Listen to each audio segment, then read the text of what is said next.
thank you all very much for joining us today. My name is Josh Cooperman. I'm the host and publisher of Convo by Design, a podcast about design and architecture, as well as the associate publisher of Modern Luxury Interiors California magazine. Welcome to the showroom. We're talking about design and architecture, and special thanks to Walker Zanger for making this possible. Speaking of Walker Zanger, you will see Erica Edigan-Asen, who is with Walker Zanger. She's going to be helping us moderate the comments and conversations with our guest of honor today, who I am absolutely thrilled to be able to speak with again, is Michael Berman, principal designer of Michael Berman Limited. Welcome, Michael. How are you? Thank you, Josh. I'm great. How are you? I am well, thank you. It's so funny too, because I had one of my greatest lessons in speaking and panels with Michael, and I figure I can tell you all this story first before we get into it. We were having a conversation at the West Edge Design Fair in October, and it was Genevieve Trousdale, Michael, and Timothy Corrigan, and we were talking. I was so excited about this conversation that I just kind of went on and rambled on about meeting everyone and how this all came about before I ever introduced Michael. And I looked over at Michael, and he had that sweet, angelic Michael Berman face. It's just he's so forgiving. It's the greatest. Oh, thank you. I'm excited about our conversation today. Thank you. Me too. The showroom is an opportunity for us to get together and talk about design and to get a little bit deeper into design and some of the projects that folks are out there working on. And Michael and I had a chance to meet, although I don't think we got to talk prior to this conversation we're about to have today about the Christopher Kennedy Showcase House in Palm Springs. But one thing that I would like to mention is if you have any questions as the conversation goes on about any of the images that you see, about any of the products, or you want to know why Michael made certain choices or why he didn't. Anything. Right? This is really important. Please go down to the chat section right there at the bottom and type your questions in. And Erica will go ahead and jump in and let us know when we have a question. And she will also be running the show on the backside, showing you some seriously amazing Michael Berman design images. Yes, and just to let everyone know, I've also added into our chat all of the product information links and links to the Studio Moderne ceramic and stone collections. So those are all kind of easily copy and paste for you if you need any product, more serious, detailed product information. Great. So, with that said, let's back up a second to the house to the project that we're going to start with, which is the Christopher Kennedy Compound Showcase House for Modernism Week. And I was trying to remember, it was 2017, correct? 2018. 18. Okay. Yes. Do you remember? Time flies, I know. It really does. It really does. Do you remember what you were thinking? This was not your first design house. And you and I have spoken about this before. You have a very interesting process when you approach a design house project. And I was hoping you would sort of share that with everyone. What you think about how you approach it and the story that you try to create. Sure. Well, for me specifically, because I actually have more than one reason for wanting to participate in a showcase house, because I design products, because I have license agreements, especially one with Walker Zanger. It's really important for me to use my product, show how it can be inspiring to other designers and end users. And in addition to that, of course, the concept behind a designer working on a showcase house is that we want to attract attention. We want to attract customers. We want to attract potential buyers of some of our products. And most of all, it's like a painter's palette for me, where it's a blank canvas. And to be able to sort of do your own thing and create your own look without too much input from a particular client is really kind of a cool thing. It's like an artist creating their own design without any boundaries. So that's it. Yeah. So I'm sorry to interrupt, but Vicky, I can't seem to get to your iPad. If you could mute your Vicky's iPad. If you could mute yourself, Vicky. that would be appreciated. There Sorry, you go. I can't get to it. Yeah, she got it. Thank you, Vicky. I hear some sloshing noise. Is that me? No, that was Vicky's iPad, but Vicky. Okay. Thank you, Vicky. I love that approach, Michael, and having spoken to you before, especially about this project, because one of the things that I loved best about this project was, and Erica, maybe this is a good time to throw in some images if you can, is a couple of things. You're a brave, bold designer, and you make some choices sometimes that some might not choose because they are so bold. Your color choices, in particular, the porthole that you designed in the back bedroom wall that looks to the outside. Where did that come from? Well, one of the most important aspects of doing this project was to be able to create daylight that would come into the master bathroom. Because that bathroom in particular, the location of where it was placed within the house was dark and not that exciting, to be honest with you. So I started to think about, well, how can I bring in all of that gorgeous daylight and the exposure to the mountains and the view into a room that was essentially an internal room. So I thought, well, let's create a window and let's make that window something that disappears in the evening so that if you're in the master bathroom, you have privacy. And then when it closes, the master bedroom, which is on the adjacent wall, it becomes a mirror. And so it's like a design feature. So it's great because for the people that live in the house, it just allows a lot of beautiful natural light to come through. And the way that I created the porthole design was by doing a repetition of circular motifs in this otherwise very geometric shaped space. We have circular mirrors over two separate vanities in this bathroom. And so I thought, let's do another circle, the same proportion, same size as the mirrors in the center section and create this like porthole. And also it's kind of cool because, like I said, the rest of the house is very geometric. But what I love is the sort of dialogue between curvilinear forms and a lot of things that are very linear. And so that punctuation of the portholes became another architectural element for this bathroom. Okay, so there you go. You can see, yeah. You can see like the center is the porthole, and it has a pocket, so to speak, like a pocket door that either completely exposes the porthole so that you can see right through, or when you close it, it's a mirror on the bedroom side, and then it's wallpapered on the bathroom side. And I love this too, because the porthole from the other side takes on this completely different personality because of the color, and we'll go there in a minute. But on this side, with the bathroom, the porthole is now this repeating pattern for the two circular mirrors, which also serves the bench or the seating area, which you've basically created an entire spa-like environment. This bathroom is so multi-purpose and multi. Yeah.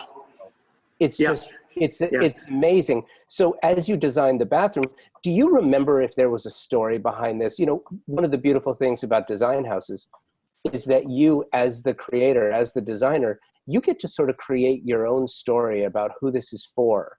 Do you do that, or do you use the... Sometimes, yeah. I mean, sometimes there's actual owners of a showcase house.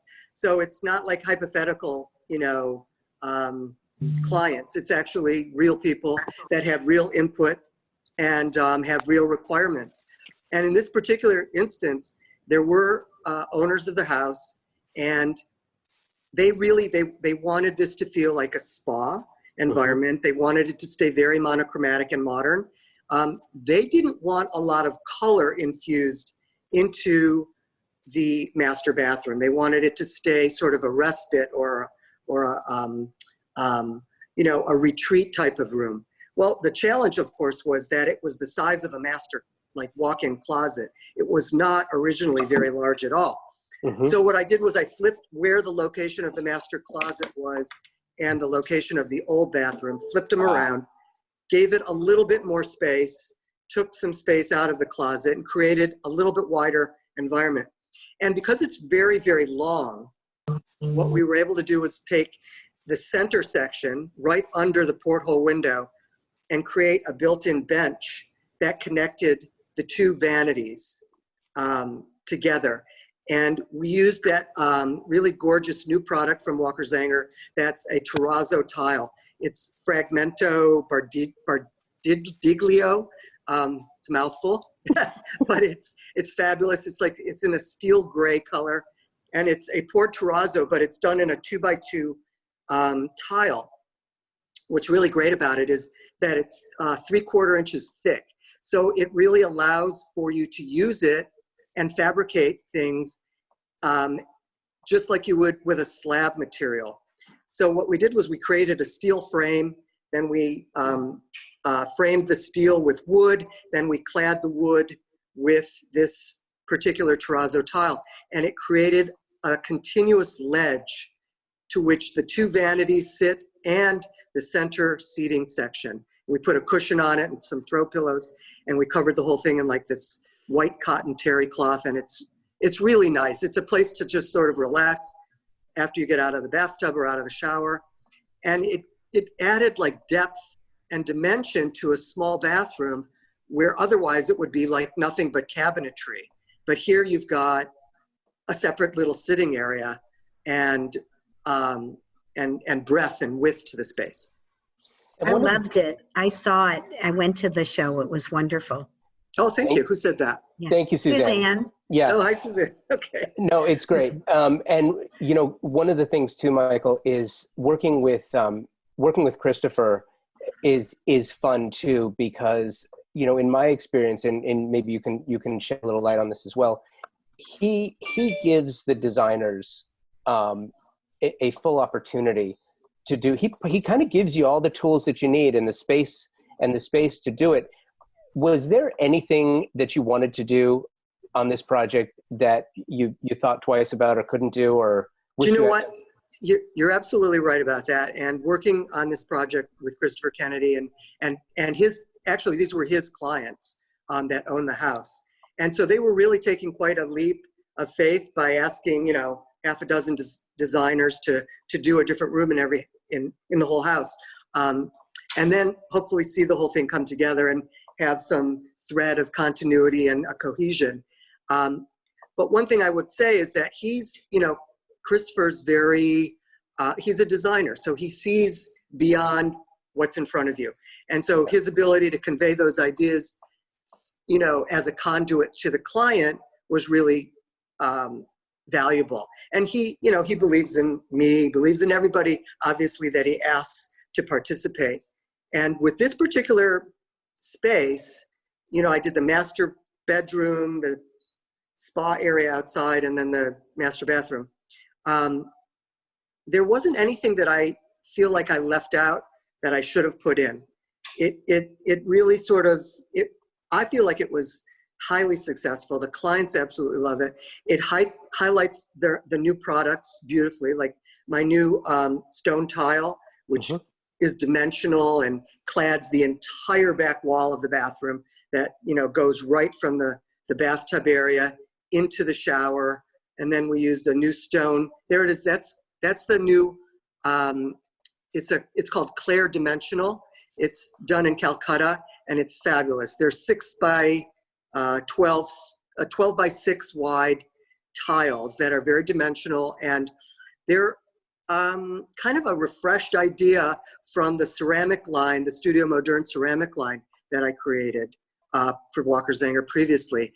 But these are stones that have dimension and a honed finish and this very beautiful subtle texture and really like premium Calcutta material. So the coloration is just gorgeous.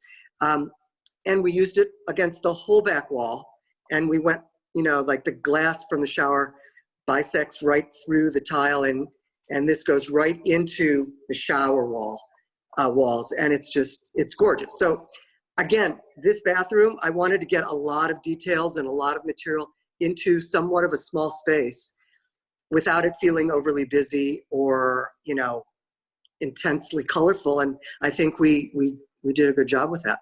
I think you did a remarkable job with that. And I'm curious. Thanks to Walker Zanger, of course. Yeah. Yeah. This is the... hold on one second. Okay, could you go back to that bathroom for 1 second? Because I have a question. When you lay this out, how much time did you spend on a tile by tile basis because the coloration is absolutely beautiful. It's stunning. And you have so many different, the shapes are uniform, but the veins are different. You had so many options. Yeah. When you lay out something like this, do you prep it? Do you lay it out in advance, or we do. As you go? No, we definitely do. We look at the tiles. We look at the variation in the veining. Just like any really good designer will try and place a proportionate amount of, you know, busier pieces with more subtle and quieter pieces, just so that there's uniformity. But what we did was we laid it out on the floor in front. And then we would say, okay, we want this tile to be in the lower left corner. We want this tile to be more prominent in the center. But also in addition to that, it's kind of like a puzzle putting together the wall and the installation, not because of the veining or the variation in the material, but because of where you want a lot of the plumbing and the niches to be located. So you always, when you're using a product like this, you want to make sure that your tile and the center of a rough-in valve are in communication, so that you don't end up with a hot lever in the middle of one tile and a cold lever, you know, on the edge of another tile. It's not complicated, but it does take a bit of time to calculate and to figure it out. And so, you know, with any kind of tile layout, that's a real important aspect of it.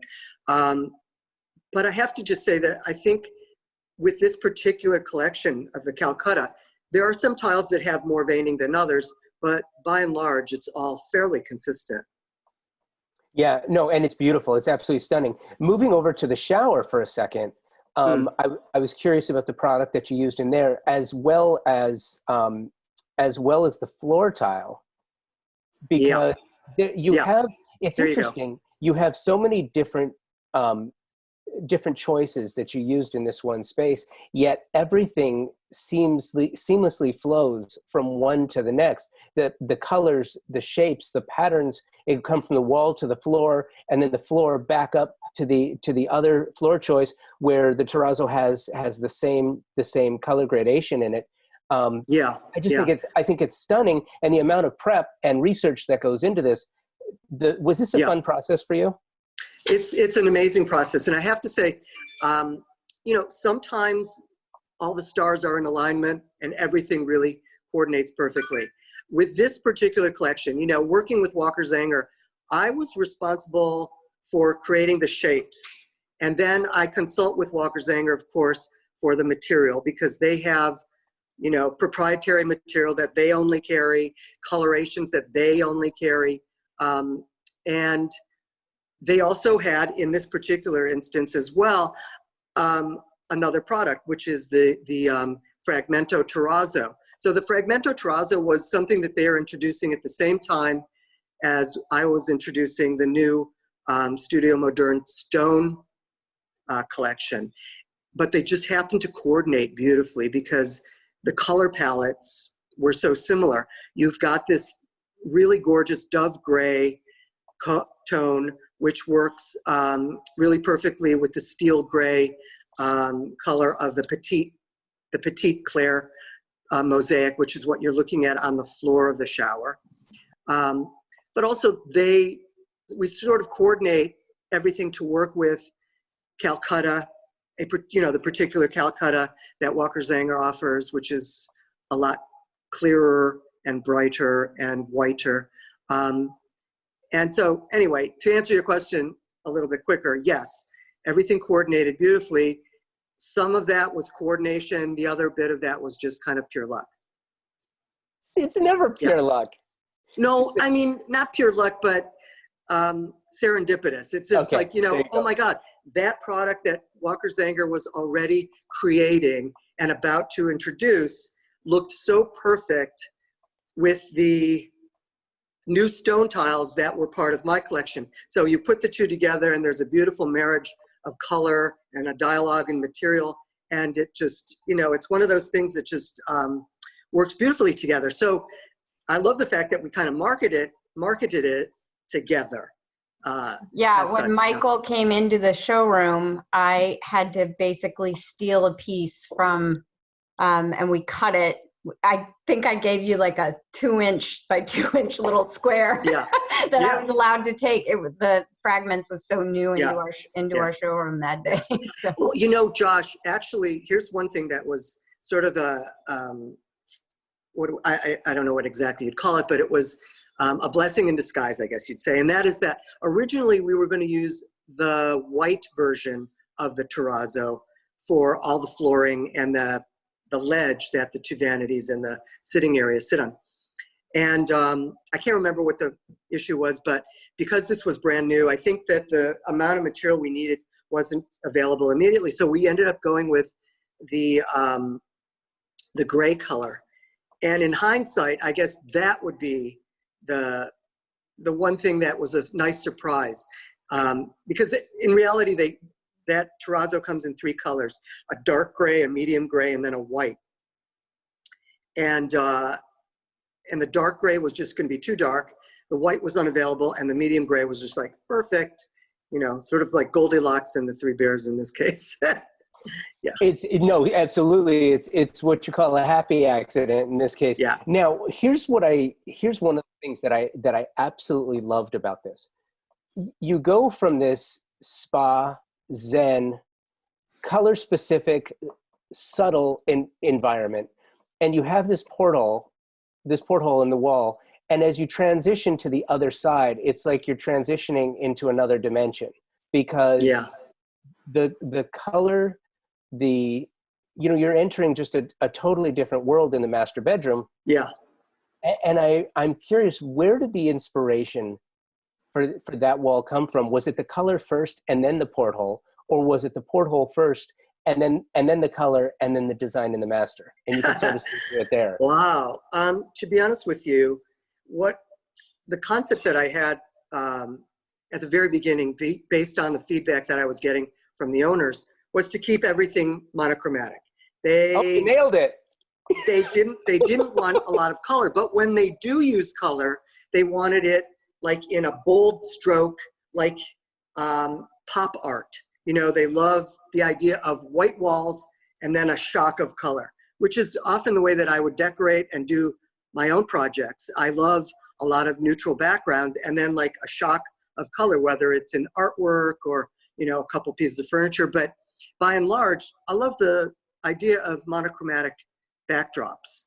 And so with this particular job, we found this great, oh my God, it's such a cool wall covering.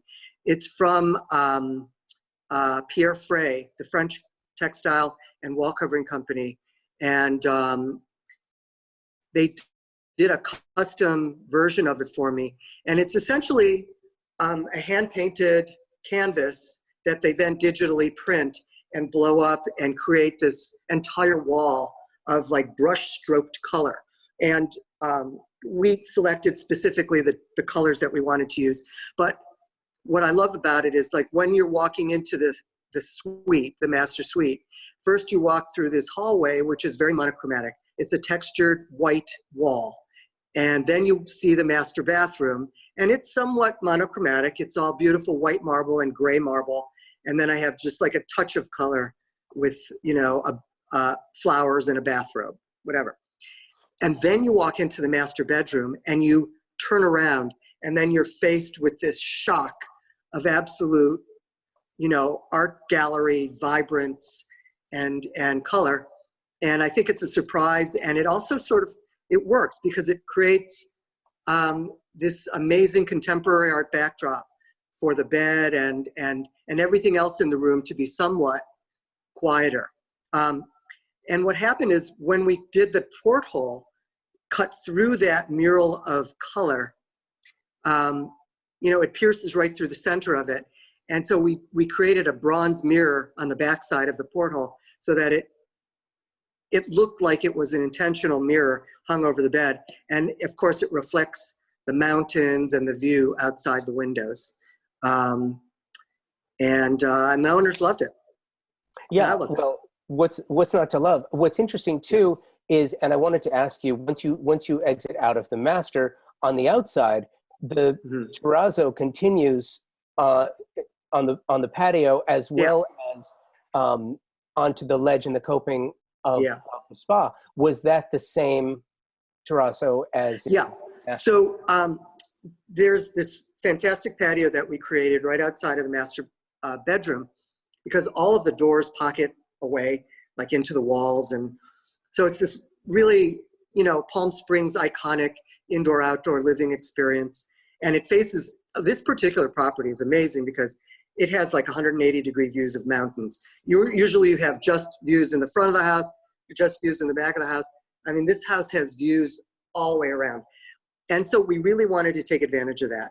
This patio off of the master bedroom is really neat because Lisa McDenon, who's a fabulous interior designer from Newport Beach, did all the furnishings out there. And what we did, myself with the assistance of Walker Zanger, was to create this really beautiful platform out of the same Fragmento Bardiglio terrazzo tile. And it's great because it's a consistent thread that runs now from the master bathroom into the bedroom through onto the terrace. And then we also used it as the coping and interior water feature line in the spa, which is directly behind the patio. You can see it right there. And it's beautiful because, for a showcase house, it's a refreshing thing to have a sense of continuity, a thread that runs through rather than a different material everywhere, which is often the case in showcase houses. And I think for that particular reason, this is really successful because you've got the stark white stucco of this beautiful mid-century modern architectural home. And then you've got bright white interior walls. And then you've got the white and gray marble and the gray terrazzo. So everything just sort of pops and works really beautifully. Yeah, and again, one of the things that you do is this subtle balance with everything that you do. As a designer, you've got the spa on the outside, juxtaposed against the bathtub on the other side of the porthole window, and then you've got the master in between. You've really taken 4 very distinct, livable, functioning areas. Yeah, and you've made them all work together. And one thing I just want to mention, which is really a cool thing, because I'm very proud of that porthole concept. And in fairness, my assistant Rod was very instrumental in putting that together as well. But what I want to say is what was a great sort of bonus or added surprise was when you're in the master bedroom or when you're on the terrace outside of the master bedroom and the porthole window is open, you can see through and you see that beautiful marble dimensional tile on the walls. So again, it's a white on white dimensional textural tonal thing that is really refreshing. And in Palm Springs in particular, you'll often see, I'm in Palm Springs right now and I will show you around in a second, but the thing that's just so, wonderful about this sunlight and this atmosphere is when you pair it in contrast to something very colorful, and then you have something, so sunlight white that it's almost blinding, but that's the look that people are after because it's so cooling. It's a nice cooling effect, and that's kind of what we're after here. Yeah, absolutely. And I kind of wanted to transition, and I didn't know you were going to give us a tour of the house. I love that. Well, I could show you around a little bit, sure. And I can't wait. I had a question that I wanted to ask you about, though, because we talked about the product side and we talked about the partnership with Walker Zanger. And I think, you know, it's so rare and it's so valuable. Designers that I speak to tell me this all the time. To find that partnership is really special. When did you first start working with Walker Zanger? And then I also want to know about the product side of it, the licensing side of it, the creation, sort of how the creative and the business work together. Sure. I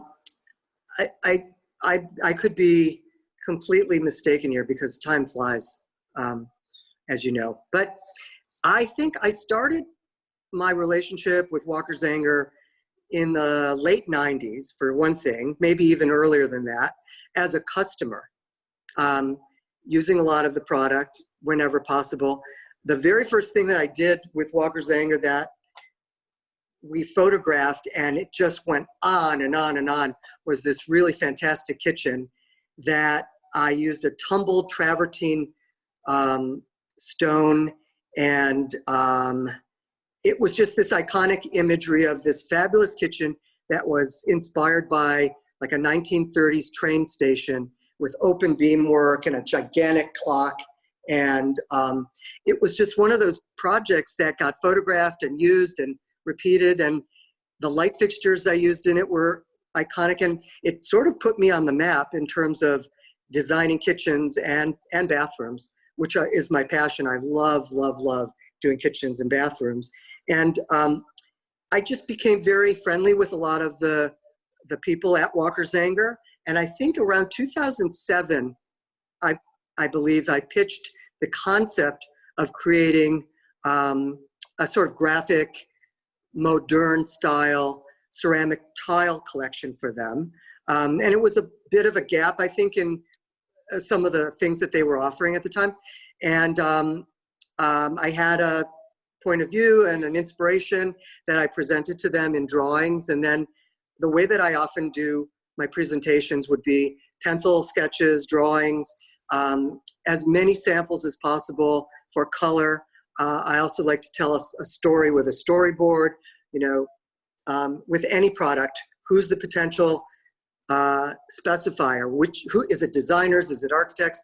Or is it the end user? What part of the luxury industry are we going to actually cater to? You know, because this is a luxury industry product.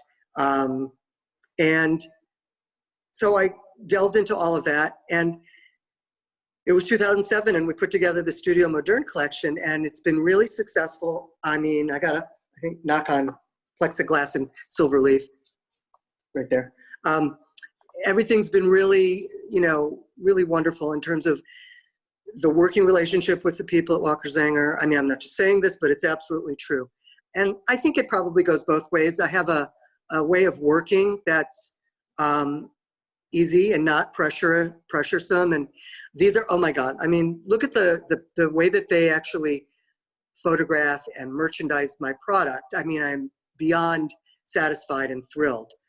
That's the fretwork tile from Studio Moderne that is in a color called ecru.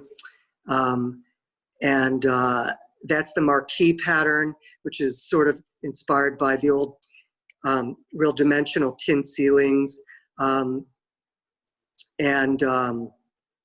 We've done, oh my God, this is Paramount, which I love, which is inspired by the Hollywood Bowl in Los Angeles. It's an overscaled 20 by 20 tile, which is another thing that sometimes what we'll do is we'll have a dialogue, Walker Zanger and myself, about what kind of new fabricating method, or sometimes they'll find a factory, you know, halfway around the world, and this factory has amazing capability. So they'll say, you know, is there something that we can do with this type of craftsmanship? We would like to, you know, take advantage of the craftsmanship of this particular factory. So can you design something around that? So we've done a lot of these things. This is one of my favorites. This is called Diplomat and Ambassador. And they're a male and female fitting tile that go together in this elongated bow tie. But I mean, you could do so many things with it. And again, it creates this beautiful overall textural wall of tile. And you know, one of the things that I love about tile, using it, is when people use it in a very broad stroke. And I think one of the trends most recently that I can see is where people are using tile as a feature wall, a whole wall in a master bedroom that butts up to a beautiful bed, or, you know, floor to ceiling fireplace, the whole backsplash in a kitchen, including behind the stove. Using this product in really broad strokes is, I think, just really wonderful. I mean, I would love to see people use a bit of the ceramic tile and the dimensional stone materials on the exterior of buildings a lot more. The way that, you know, tile used to be used for commercial purposes, which I just think is a beautiful look in sort of that, you know, era of 1940s, 1930s, Art Deco, that kind of period. But anyway, so the licensing, it evolves. It's a relationship that we talk about back and forth. And I create a presentation, and if it's something that has real appropriate usage in our business, then they respond to it. And that's sort of across the board for all of the different companies that I work with. I try to find a niche that they're maybe a little bit lacking in, and then I try and figure out where the market is moving and who the end user would be. And along with the art department, the art direction of the actual companies, we come up with a color palette and materials that fit a particular price point. I think there's also a little bit of trust, actually a lot of trust, that has to go into that relationship too. You know, backing up a second, one of the things that you mentioned was, specifically with Walker Zanger, was the type of marketing that they do in support of your line.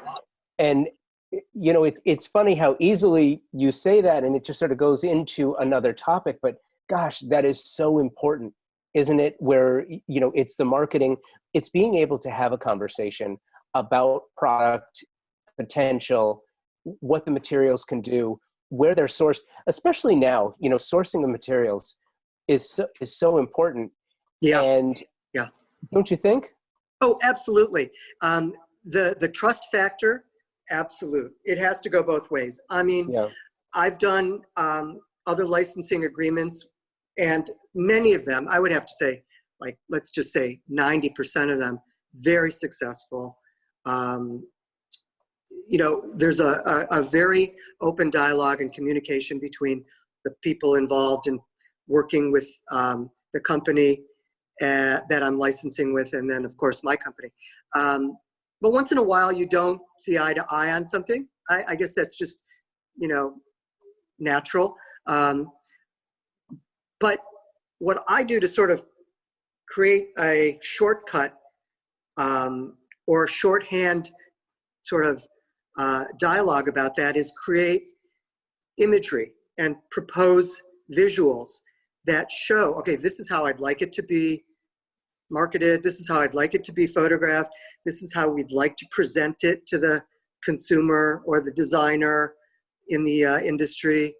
You know, this is how the propping should go when it's art directed for photography. I don't micromanage all of that. I just give my input and influence, and luckily those suggestions are carried through.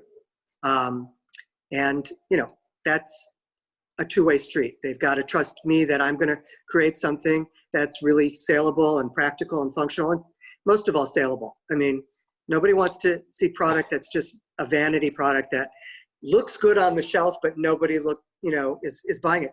One of the wonderful things about the Walker Zanger products, especially the Studio Moderne stuff, is that there is a long shelf life to it. And, you know, colors kind of come and go, but classic shapes and classic material and the way that they're crafted with quality and luxury in mind stays a constant. So you can refresh things. Like in 2018, during this showcase house, we refreshed the stone portion of the Studio Moderne collection.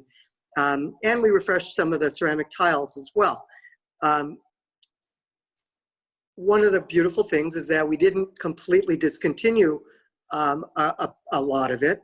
We just sort of edited it and enhanced what was already there. And I like to think, and I'm very proud of it, that a lot of the things that I do design, including furniture and plumbing fixtures and area rugs and ceramic tile and stone, have a longevity, have a shelf life that in this day and age, when there's so much available, there's so many options, the fact that a lot of my product is used in a consistent way and respected by my own peers and colleagues is, it's incredible. It's just wonderful. Yeah. One of the things I wanted to ask you about, I wanted to back up a second, and you talk about using product in new and different ways. About 4 or 5 years ago at KBIS, I started to notice that bathroom products were getting, I want to almost call them more aggressive. You know, designers and manufacturers were getting more aggressive with what they were doing in the bathroom. And then following that, as you might expect, bathrooms started having a moment, spa-like, more functional. Yeah. There was more to it. Yeah. Go ahead. Yeah, no, I think we're seeing a very similar renaissance of home projects happening again. I think what you're referring to was probably the result of maybe the state of affairs after 2008, where things sort of took a dive. What was happening is that, you know, my partner David Rubin and I have this conversation all the time because he's in the travel industry, and travel is also a luxury, and our homes and what we put into our homes is a luxury. And we are always having this conversation about what are people spending their money on? What are the luxury experiences that people are investing in? For a long time, it was experiential. You know, people are going places, buying things, consuming things. For a long time, it was creating a newfound luxury in your own home, which would be like the master bathroom, which became a spa-like experience. It seems like there are so many amazing products on the market that enhance that whole spa-like, rejuvenating, Zen-like retreat experience with bathtubs and shower fittings, and I mean, you name it. You can have an aromatherapy experience in your bathroom now, not have to step outside and go to a spa. And with that, with that said, that's when I think you started to see people really taking a second look at their bathrooms and their kitchens, for that matter, and thinking, oh my God, the infrastructure of this home is going to give me so much pleasure and so much joy and love, and it's a return on your investment, you know, tenfold in terms of, you know, resale as well. But just living in an environment that functions and is aesthetically pleasing is so valuable for people. I think, you know, unfortunately, based on what's happened recently with the economy and the way that things are going, the crisis, which I feel that we're sort of emerging out of right now, slowly, I think that we're going to start seeing a lot more of that kind of energy and thought put into the reinvestment of our environments. I feel it already. I feel it just by speaking to some of my own customers, my own clients. And I think one thing that might be very interesting is to see a product in the future that caters to, you know, the fact that it's much safer and easier to clean in all aspects of our industry, whether it's, you know, ceramic tile and stone that has maybe a particular finish to it that's impervious to some type of, bacteria or germs. I'm going to have to invent this, of course, but, but there's got to be, just like we came as an industry and answered the call for flammability codes and all the ADA compliant products. And I think we're going to come and start answering similar questions about the way products maybe are made in the future and how they stay safe for our health and the environment. I think that's true. And I think what's interesting as well, it's become apparent, and this is where I was going with it. So thank you for taking me down the road, is, a couple years after bathrooms, kitchens, people started getting creative with the kitchens. The manufacturers started putting more appliances in drawers, which left more opportunity for designers to utilize the space, which is where people like you decided, hey, you know what, I'm going to take that wall where maybe someone else would have put a subway tile, and there's nothing wrong with subway tile at all. I have it in my kitchen. But to take that space and say, you know what, I'm going to do something different. I think that, now the way that we shop is different. So maybe, what used to be maybe a mudroom, or maybe the entry, maybe the idea of a vestibule is coming back. I think you're right. To your point, it is the designers that make what was trendy a trend and become something that becomes a norm. Yeah. Well, that is actually something that keeps me dreaming at night, is how do I create the next bread and butter tile? How do I create the next subway tile that's going to be used on every surface in the world? Because, subway tiles, I don't know, somebody took a look at them in I don't know what year, 1999 or something, and said, hey, why don't we start putting this in our homes? Up until then, you didn't really see subway tiles plastered all over kitchens and bathrooms and you name it, it's all over. And so, part of, I'm going to segue into something very, maybe a little different, but still on topic. And that is, what's happening right now and what keeps me sort of thinking about the future and what new products are going to be, looking like. And, being home right now, being quarantined, just like everybody else is, I think it's an interesting time. You got to sort of look at where's the silver lining in all of this.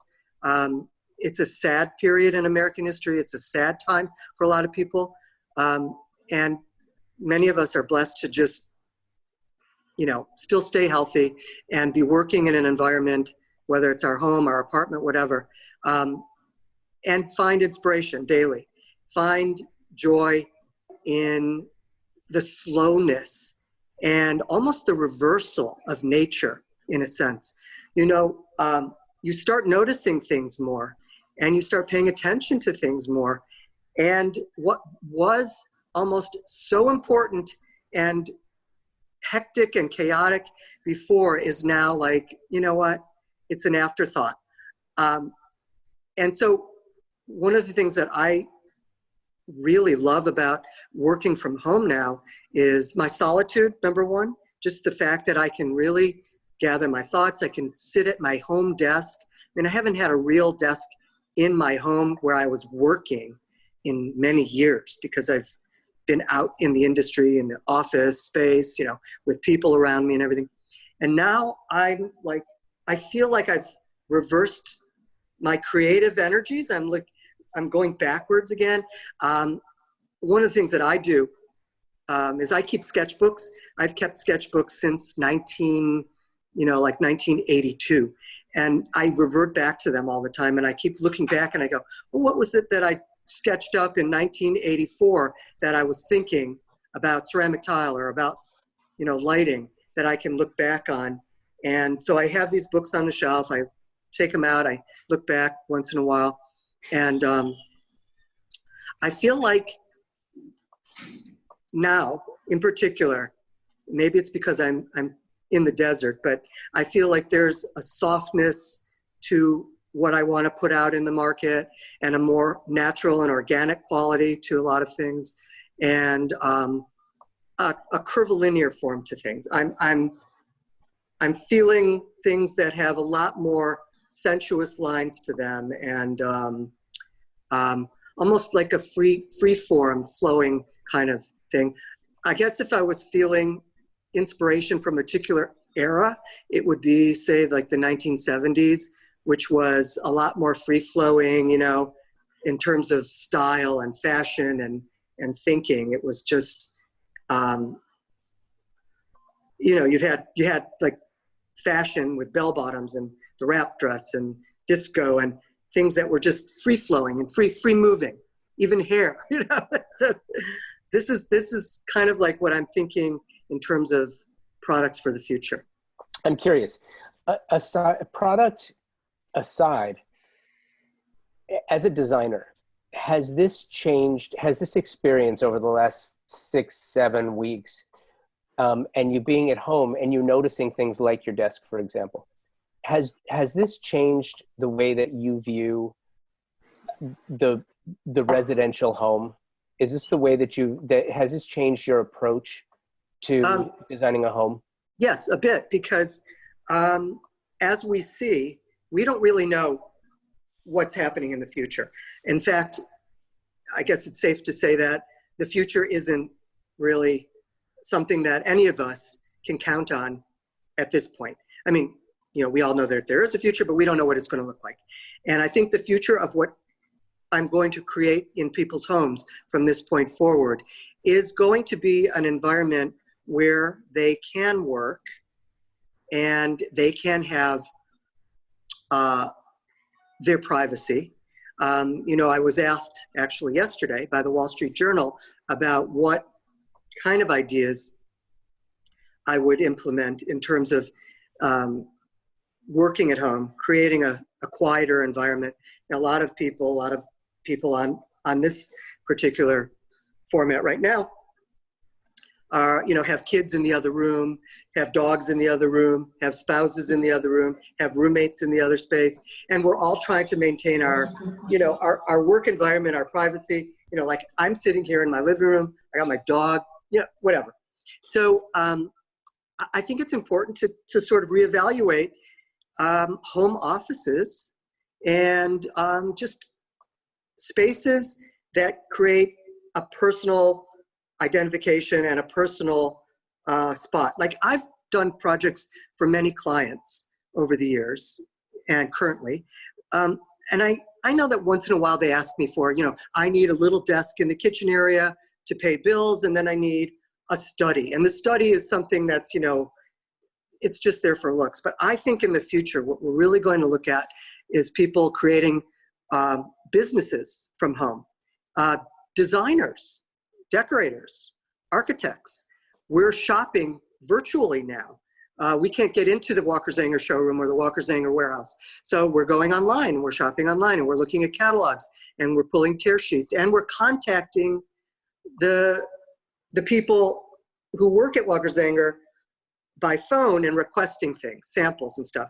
And so I think, yes, creating a home environment that's conducive to really a budding business is going to be something that it's going to definitely be on my checklist of questions for clients in the future. You know, it wasn't before, but I think in the future it would be. Oh my gosh. The mental health room, which has all of the padded walls so you can just go in and scream out of frustration. the Zoom room where you can assure that nobody's going to walk behind you, no kids. Yes, a Zoom room. Yeah. Definitely. A dedicated Zoom room where you can, just by the click of the button, you can change the wallpaper behind you, and you can make your, you know, clients think that you're like really out at the job site right now, working on, you know, really important. Yeah, I think all of those things are really going to become very valid. You know, just the home in general. I mean, I really do believe, even like, you know, after 9/11, we saw what was happening. People were traveling a lot less. What were they doing? They were investing in the infrastructure of their homes. They were upgrading their kitchens. They were upgrading their bathrooms. They were decorating. They were, you know, expanding. They were putting additions on. And I think that's going to return a bit. I do. So we just received a question through chat from Sonia Lido, and I think it tails beautifully with what you just said, but she wanted to know what you think the future of homes will change in terms of great rooms and open spaces. Very interesting. Okay, so for so long now, clients and, homes from the ground up and remodeling have really wanted these big, great rooms. You know, it's an open space where the family can congregate and be together and share in all the joys of, you know, family life. Well, guess what? So now you've got your kids on the sofa in one space, not completely paying attention to you at all, and you're like sitting across from them. And now you've got this big open space and everybody's in it, but nobody's communicating.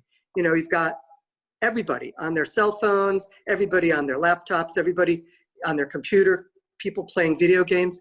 It's interesting. I think that the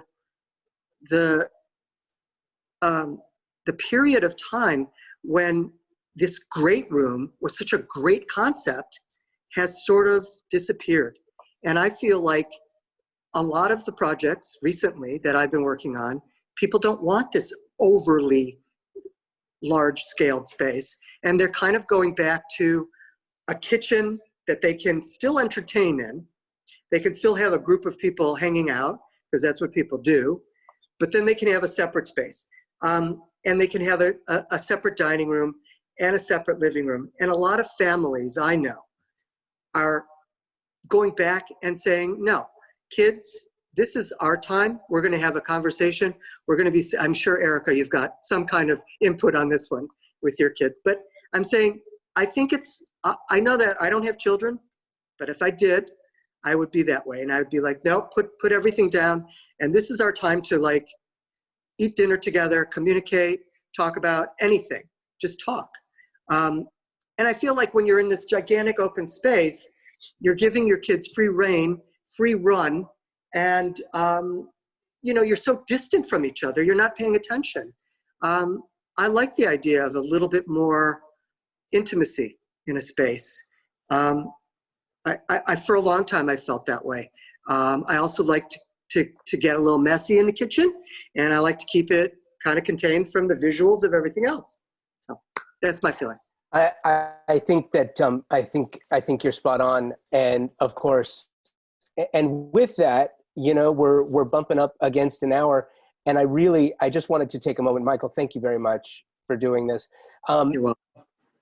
Thank you all for joining us as well. Erica, thank you for your help moderating the questions and the slideshow. Yeah, those pictures are stellar. This is the showroom, and we're going to be doing this every other week as time permits, where we're going to be telling stories like this with remarkable talent like Michael Berman. Michael, thank you so much again. You're very welcome. My pleasure. Michael. Thank you. This is a joy. And if anyone wants to hear this conversation again, we will be publishing it as an episode of the Convo by Design podcast. And again, I'm Josh Cooperman. I'm the host and publisher of Convo by Design, as well as the associate publisher and online editor for Modern Luxury, Interiors California magazine. Thank you. Thanks everyone for coming out. Michael, thank you so much for doing this. My pleasure. Appreciate Thanks for the program. Good to see It was everybody. great. it. Yeah. Enjoy the Thank you, Michael.